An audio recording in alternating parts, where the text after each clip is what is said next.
Hoje nós estamos com um formato um pouco diferente. Gabriel Mancini hoje é o nosso entrevistado e não o host, né, nosso entrevistador. E eu queria começar perguntando para você, Gabriel, a gente está aí chegando próximo ao Natal já, né? Estamos em clima de festa e para muitos o Natal é uma data, só mais uma data comemorativa, mas você como cristão, você sabe a profundidade da importância dessa data. Como que é para você, particularmente, comemorar o Natal? O que significa para você o nascimento de Cristo? Legal. Bom, primeiro, obrigado pela oportunidade de eu estar aqui hoje em uma outra posição.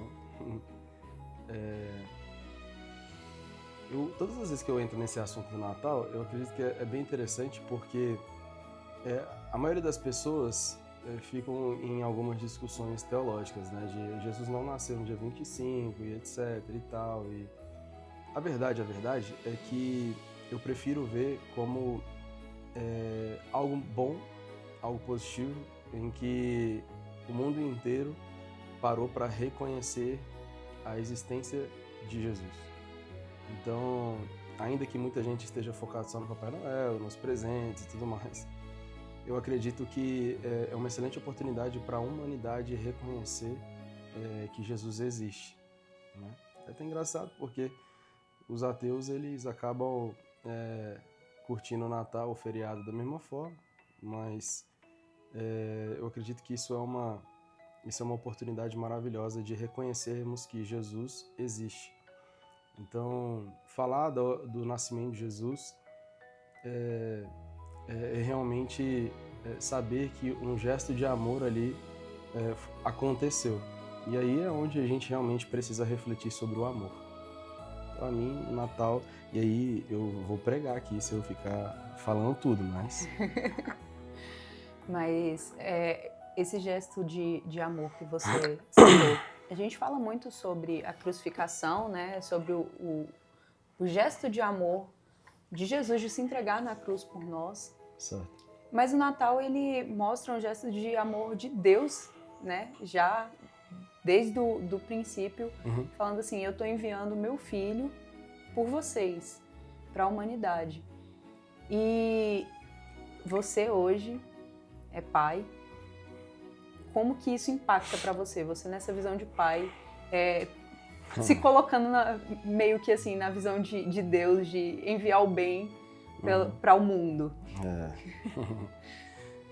Não só enviar, né? Mas enviar sabendo que ele vai passar por um processo muito árduo, sem merecer.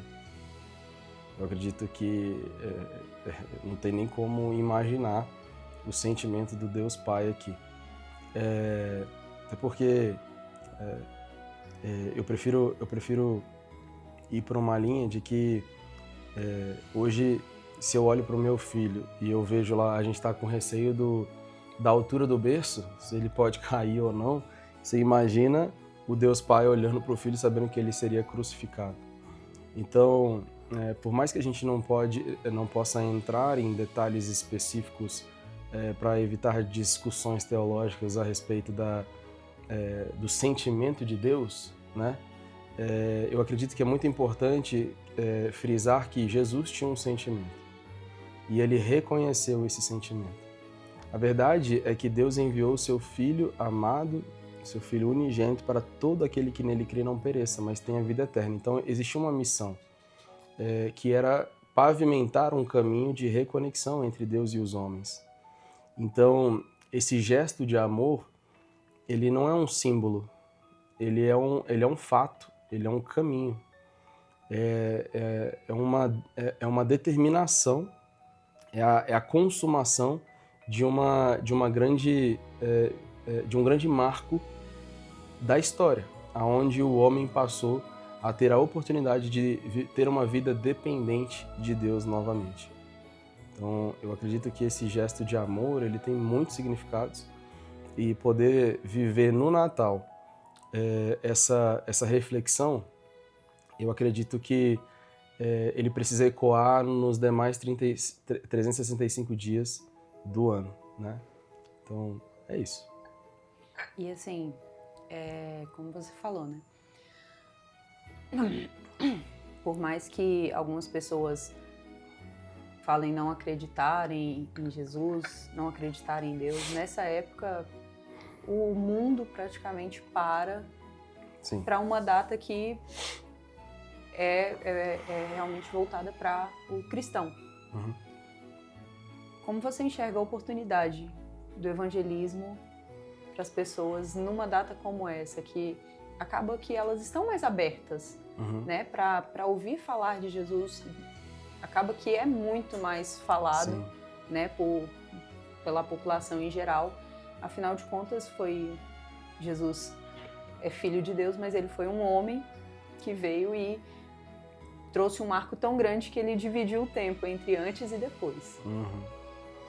Acaba que eu não gosto de estabelecer regras, né, sobre os fatos para determinar se é bom, se é melhor ou pior, ou se temos mais oportunidades, por exemplo, de evangelismo em um período específico, porque eu olho para o Espírito Santo como uma pessoa e eu vejo que, como a própria palavra diz, ele é como o vento, não se sabe de onde vem nem para onde vai. O fato o final do ano é um fechamento de ciclo.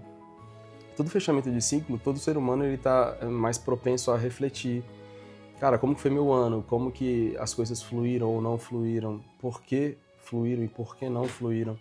Onde estão os pontos de melhoria? E então, elas acabam se quebrantando mais. Então, quando as pessoas se abrem para uma reflexão, é natural que eu, como evangelista, na hora que eu enxergo uma oportunidade, eu tenho menos resistência para que eu consiga conversar sobre. Só que eu vejo o evangelismo não só falado, né? Eu acredito que o evangelismo, todos nós como cristãos deveríamos entender que somos evangelistas, porque vivemos o evangelho e levamos o evangelho através das nossas vidas para todas as pessoas. Então, por mais que na Bíblia a gente saiba que existem determinações de funções específicas, e eu acho que isso é bem legal porque traz uma clareza, uns são pastores, outros são mestres, outros são evangelistas e etc. A gente precisa entender que todo cristão tem um pouco dessa essência evangelística. E, naturalmente, numa época como essa, a gente tem mais oportunidades de gerar reflexões, de trazer questões práticas e o impacto espiritual que isso tem. Então, enfim, eu acredito que é uma excelente oportunidade de demonstrar o evangelho com a nossa vida. E ainda falando, né, sobre Jesus e sobre a caminhada dele, a gente vê na Bíblia que, assim, o ministério dele iniciou com 30 anos, mas Jesus, na infância e na adolescência, ele já tinha uma caminhada com Deus, e isso é relatado na Bíblia. Então, quando ele, ainda criança, pregou nas sinagogas para as pessoas que ali estavam, e ainda na adolescência também. Você se converteu já ali na adolescência, né, final, já entrando para a juventude, trazendo esse impacto também, como sendo um reflexo realmente de Cristo na Terra, né? Como que lidar com isso para você, essa questão de tão novo já impactar tanto as pessoas desde o início, hoje nem se fala, né? Mas há muitos anos já você leva a palavra de Deus e impacta pessoas tanto mais novas quanto pessoas muito mais velhas do que você. Como é ser esse reflexo de Cristo na Terra? Amém. Primeiro, glória a Deus por isso, né? Eu não tenho mérito nenhum nisso, porque eu realmente creio que isso é um favor do Senhor e é um favor merecido. É interessante esse assunto porque muitas pessoas que convivem comigo, quando convivem mais e convivem mais perto, sabem dos meus erros e dos meus defeitos, conhecem, né, os meus erros e defeitos. E existe algo interessante porque existe sempre uma predisposição em julgamento de comportamentos. E as pessoas elas têm uma expectativa de que quando você se coloca como cristão, como evangelista e se posiciona querendo falar da palavra, parece que o holofote ele é diferente para você. E não é necessariamente dentro de uma visão boa, não. É tipo assim, tá todo mundo atento para esperar o primeiro erro que você vai cometer. E eu acho isso interessante por quê? Porque isso também é um ato de reconhecimento de todas as pessoas que eu carrego algo diferente dentro de mim, assim como você que decide ser cristão e viver Cristo carrega algo diferente dentro de você. E a vida e esse diferente é a vida que é perfeita. Só que as pessoas esquecem que nós não somos perfeitos, nós carregamos a vida que é perfeita. Então, como que isso foi para mim desde o princípio? Foi uma jornada, foi um processo, está sendo, e eu não estou nem 0,01% do que eu ainda tenho de ministério a viver, eu creio. E não foi fácil, foi uma jornada de amadurecimento, né? Eu tenho hoje o privilégio, assim, na presença de Deus, de ter ouvido muitos testemunhos pelos quais o Senhor pôde ali operar grandes milagres, transformações. Só que eu acredito que se eu pudesse falar algo sobre isso, eu não falaria sobre mim. Eu falaria sobre a necessidade que todos nós, como seres humanos, temos de buscar de forma desesperada mesmo a presença do Senhor. Só que é um desesperado no sentido de intensidade. A gente precisa desejar muito viver 24 horas da nossa vida na presença de Deus. Porque esse viver traz leveza para tudo que a gente vive. Então, desde quando eu me entendo, né, por alguém que vive o Evangelho, a gente tem um conflito dentro da gente que a gente precisa resolver no processo de maturidade, que é, cara, eu tô falando que eu sou cristão, tenho a responsabilidade como um pregador do Evangelho, mas eu tô errando. Eu tô pecando. Com qual autoridade eu vou pregar se eu não tô vivendo aquilo que eu prego? E se eu tenho esse nível de consciência, muitas pessoas morrem nesse exato momento, na fé. Mas a verdade é que se eu creio que Jesus habita em mim, e o Espírito Santo ele está aqui dentro, a verdade é que a chama ela nunca apaga. O que vai diferenciar é o tamanho que essa chama está. Então, todas as vezes que a gente viveu essa jornada ao longo dos anos, que eu pude ter experiência ao longo dos anos, eu percebi que se eu olho muito para fora, para as pessoas, para as circunstâncias, essa chama diminui. E se eu olho para a minha intimidade com Deus, a probabilidade dessa chama aumentar e ela transbordar para queimar fora é muito maior. Então, eu decidi não viver mais algo que eu vivia muito, e é um problema de muitos até hoje, que é a necessidade de aprovação, a necessidade de validação, né, que as pessoas têm de agradar a todos, né, o medo de não ser aprovado em uma ideia, em um posicionamento. Então eu realmente decidi abrir mão disso porque ainda que eu vivesse o Evangelho tendo isso, carregando isso ainda, a verdade é que eu não estaria olhando para o Evangelho, eu estaria olhando para mim, né? Então, porque eu estou me importando com isso.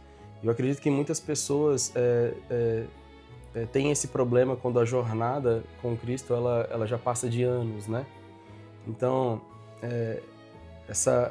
ter um entendimento de que o Evangelho ele precisa todos os dias alimentar a chama que está dentro, a clareza, é um pilar base, né, para que a gente entenda que essa é uma busca diária para que essa transformação dentro do tempo ela aconteça de uma forma exponencial, né? Então, amanhã vai ser melhor do que hoje, amanhã eu vou atingir um nível diferente de hoje, só que como o Flávio Augusto fala, e eu gosto muito, não existe, não tem como a gente atingir um novo nível se não houver um momento de desequilíbrio. Então eu tenho que viver intensidades diferentes, eu tenho que romper com coisas diferentes. vai doer, vai ter pressão, porque você está indo para um novo nível.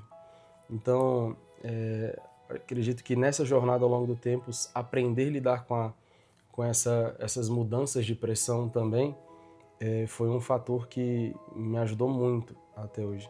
E aí se torna incrível, né? Você ver pessoas transformadas assim por Jesus, de alguma forma você contribuir com o Evangelho, não é sobre nós, né? De fato, realmente reconhecer que o Senhor, Ele nos ama porque Ele ainda nos usa, mesmo em tantas fragilidades e erros, né? Falhas que carregamos.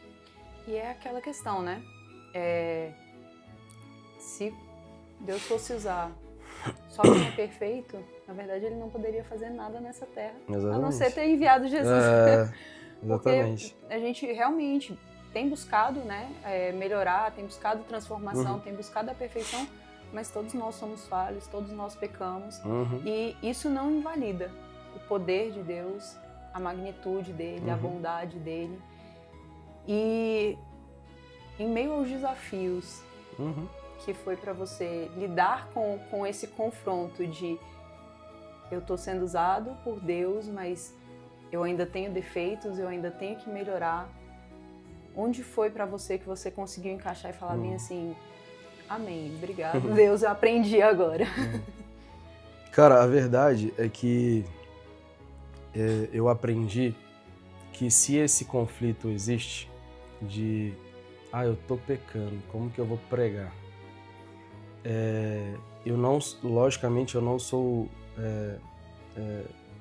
não vou aqui fazer pacto com o pecado de forma alguma, muito pelo contrário.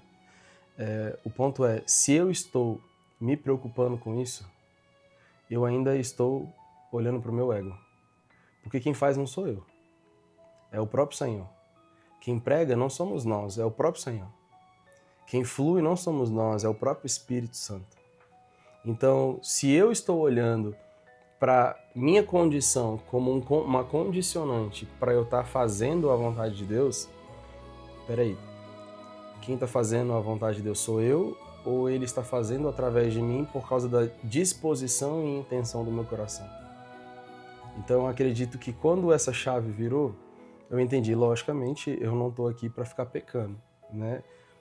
Nós temos que realmente detestar, abominar o pecado. Agora, se errarmos, se falharmos, a gente tem um caminho de arrependimento e que a gente não volte para o ambiente do erro, mas que a gente prossiga para o alvo com pessoas mais maduras e continuando fazendo a diferença. Então, entender que não é sobre nós e sim sobre o próprio Senhor fazendo através de nós, virou a minha chave. Eu entendi que não é sobre a minha capacidade de pregar, não é sobre a minha eloquência, não é sobre o quanto que eu leio, que eu estudo, né? Não é sobre as escolas que eu faço, né? Enfim, não é sobre isso. É sobre qual é a intenção do meu coração e o quanto que o Senhor tem disponibilidade de fluir através de mim. Então, acho que esse é o ponto-chave. Então, todo o peso sumiu a partir de então, porque a minha vida está disponível. Se o Senhor quiser me usar, estou aqui. E assim, a gente está falando muito da sua posição como um evangelista, como um ministro da palavra. Quero inverter um pouco o papel com você. Antes de você tomar realmente essa posição como evangelista, como um propagador, né, do evangelho, quando você teve o primeiro ponto de você olhar e falar, aquele ministro, aquela pessoa que está falando de Deus, ela não vive isso. Como que foi para você lidar com isso? E como você... Porque justamente hoje você se coloca no papel dessa pessoa, de eu não sou perfeito, mas não é sobre mim. É sobre a disposição que eu tenho de Deus me usar e eu tô no caminho de melhorar, de me aperfeiçoar, de transformação. Mas teve um papel anterior, onde você era quem estava olhando e talvez ou não julgando quem estava ali pecando. E às vezes a gente, dependendo até do nível de maturidade, às vezes da idade, a gente se escandaliza mais ou menos, a depender. Como que foi para você lidar com isso e quais foram os caminhos que você tomou para sair desse campo de meio que de julgamento mesmo e até de assombro um pouco com o caminhar das outras pessoas. Legal. Cara, eu não sei se o Senhor apagou da minha memória ou se realmente não aconteceram muitas vezes.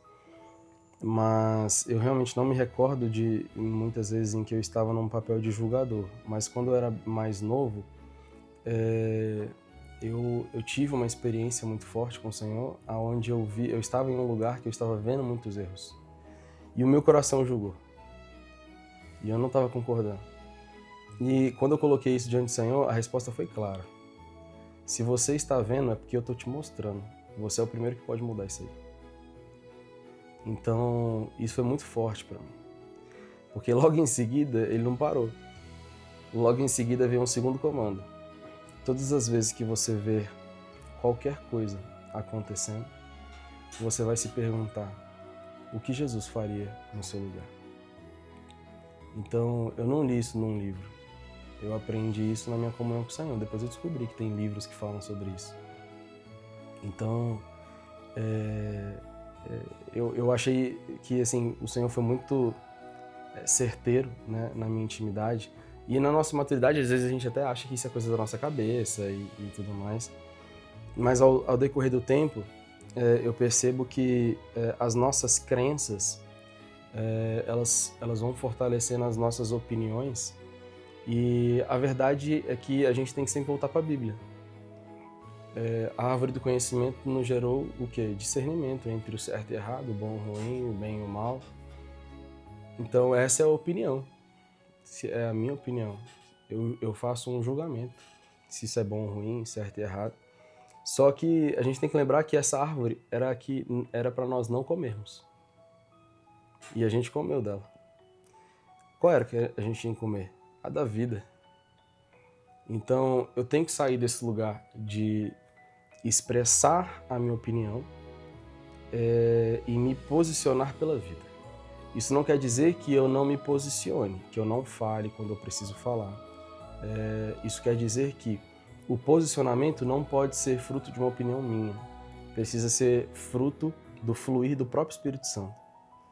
Então, e dessa forma eu aprendi, né, a lidar com os ambientes de instituição, com pessoas que às vezes se equivocam na hora de pregar alguma coisa, de conviver, inclusive como cristãos. Hoje mesmo eu ouvi um testemunho lamentável de uma grande igreja na nossa cidade, onde pessoas estavam ali para servir, só que não eram do mesmo ecossistema. Era um evento de várias igrejas. E a igreja anfitriã, a galera tava pegando pesado com os outros que estavam servindo. E de ter problema mesmo. Eu falei, que sentido tem isso? Só que aí eu paro e penso assim, tá, e aí, e agora? Eu vou julgar esse cara também, essas pessoas que oprimiram? O que Jesus faria nesse lugar? O que Jesus faria? Então, independente de qualquer coisa, o amor sempre vai ser o firme fundamento. Então, eu tenho que amar a todos, independente se o cara tá fazendo o maior absurdo, a coisa mais linda da vida. Porque a minha interpretação também é minha opinião. Então, eu tenho que buscar o Senhor e deixar que Ele faça o que tiver que fazer. Se aquele cara tiver que ser transformado, o trato dele não é comigo, é com o Senhor. O Espírito Santo é o único capaz de transformar. Então a transformação de uma pessoa não depende do meu comportamento. O meu comportamento pode influenciar, mas quem efetivamente transforma é o Espírito Santo. Então todas as minhas decisões precisam estimular essa pessoa a querer estar na presença. Aí lá na presença ele se resolve com o Senhor. Você falou, né, da evolução, da maturidade e da sua busca quando você foi falar com Deus sobre aquilo que te afligia, os erros que você estava vendo, e Deus falou com você. E aí você citou justamente o ponto de é coisa da minha cabeça, é o Espírito Santo falando. Tem muita gente que tem essa essa dor, essa dificuldade de interpretar realmente o que somos nós como homens que tivemos vivências, cada um tem sua história, e o que é o Espírito Santo que está te direcionando, o que é Deus que está falando com você, porque a gente sabe que tem algumas pessoas que têm experiência, né, de escutar a voz audível, mas ainda assim não é uma coisa do dia a dia, corriqueira, todo momento você está escutando uma voz ali no seu ouvido. É muito do testemunho interior ali, né, que Deus vai tratando com você no seu coração. Como fazer essa distinção? Legal. Você faz algum esporte? Hoje eu faço crossfit. Crossfit, legal. No dia que você começou a fazer esporte, você sentiu esse esporte no crossfit, você sentiu alguma dor diferente do que você estava habituado? Várias. Várias? Legal. E você sabia discernir o porquê você estava sentindo essa dor? Naquele momento? Naquele momento, pela experiência de outras atividades, eu já conseguia discernir. Pela experiência. Exatamente. Então, quando você teve a dor pela primeira vez, você conseguia discernir? O porquê, não. Como que você aprendeu a discernir? Com o dia a dia, com a experiência, vivendo aquilo ali dia após dia. Perfeito. Entendendo. Tá aí a resposta. Como que você vai discernir o Espírito Santo? Você tem que caminhar com ele todo dia, o tempo todo. Se você não caminhar todo dia, o tempo todo, você nunca vai discernir. Tem gente que quer fazer mágica, acha que a vida espiritual é uma mágica, assim, você estrala, as coisas acontecem. Você dá um comando de oração, vira as costas, fala, não, já orei, já dei o comando, agora deixa eu viver aqui e as coisas vão acontecer. Não é assim. O Espírito Santo, ele é uma pessoa, você tem que se relacionar com ele. E aí, naturalmente, você vai aprender a discernir a voz dele. Talvez você esteja numa modalidade em que ele vai sussurrar no seu ouvido. Talvez você esteja numa modalidade que ele vai fazer você ter sensações e você vai ter clareza sobre o que ele está falando. Talvez ele vai falar audivelmente e você vai conversar audivelmente. Como o Espírito Santo vai falar, aí você precisa conviver com ele para você descobrir. Eu vou deixar ela encerrar hoje aqui, viu, gente? Porque ela é uma pessoa abençoada, já queria te agradecer essa sua disposição de vir aqui gravar. Eu acho que acredito que ninguém se dispõe a fazer isso se não tiver uma clareza da missão. E como a gente estava conversando aqui antes, a gente não está aqui por cliques, né? A gente não está aqui por views, a gente está aqui por vidas. Então, ficou legal. Gostei. Já vamos fazer Gostei muito. Um negócio aí, não estamos por views, estamos por vidas. Caraca, eu gostei disso. Então, obrigado, que Deus abençoe sua vida. E se já não segue a gente aí, já segue, se inscreve, comenta, compartilha, faz tudo o que tiver que fazer. Foi um prazer. Obrigada pelo convite. Foi muito bom estar com vocês, gente. E até a próxima. Ele já deu todos os recados, então. Tamo junto e vambora produzir.